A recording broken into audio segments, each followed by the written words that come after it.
அதாவது நிறைய படங்கள்ல நிறைய லவ் சீன்ஸ் வந்திருக்கு, நம்ம நிறைய என்ஜாய் பண்ணியிருக்கோம். எனக்கு என்னன்னா சின்னதா லைட்டா ஒரு படத்தை வந்து இப்போ லைட்டா ரீக்ரியேட் பண்ணலாம், ஓகேவா? அதாவது குஷி படத்துல தம்மா தூண்டு இடுப்பு, அந்த இடுப்பு எவ்வளோ ஃபேமஸாக பேசப்படுதுன்னு தெரியும். அது இது வேணாம், இந்த இடுப்பு இல்லை. அதாவது இப்போ என்னன்னா அந்த டைலாகை வந்து அர்ஷத் சொல்ல இவர் அப்படியே அதுக்கு ரியாக்ஷன் கொடுக்க அவர் ஏன் இடுப்பை பார்த்துருக்காரா? எஸ் எஸ் அப்படி வச்சு தெரியலையே ஐயா, தெரியலன்னா அது அப்புறம் பார்த்துக்கலாம் ஐயா, தெரிஞ்ச மாதிரி இப்போ அந்த இது ஒரு ஹீரோவும் ஹீரோயினும் பண்ணாங்கன்னா ஓகே, அது ஹீரோயின் நம்ம பண்ணலாம், அது ஓகே. அதாவது நான் சில விஷயம் சீரியஸ் ஈஸியாக கொடுக்கணும்னு நினைச்சேன், ஓகே ஃபைன். 3 ஹீரோயின் இருக்காங்க, எந்த ஹீரோயின் செலக்ட் பண்றீங்க? அது அவுட், நீங்க தாங்க.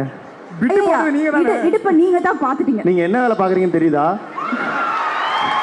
இல்ல இல்ல 3 ஹீரோயின் இருக்காங்க, யாரை செலக்ட் பண்றீங்கன்னா புரியலையே. ஐயா ஐயா, ஜஸ்ட் நம்ம படம் இப்ப ட்ரெண்டிங் நவம்பர் 7th ப்ரமோஷனுக்கு ஆரோமலே ஆறாம பேசிட்டு இருக்கேன். சோ 3 ஹீரோயின்ல 3 ஹீரோயின் இருக்காங்க. ஒருத்தர் வந்து ஸ்கூல்ல வருவாங்க, இன்னொருத்தர் காலேஜ்ல வருவாங்க, இன்னொருத்தர் படம் ஃபுல்லா வருவாங்க. இப்படிப்பட்ட 3 ஹீரோயின். இந்த 3 ஹீரோயினும் எனக்கு இல்லை, அப்புறம் நான் எதுக்கு இதுல பங்கேற்கணும்?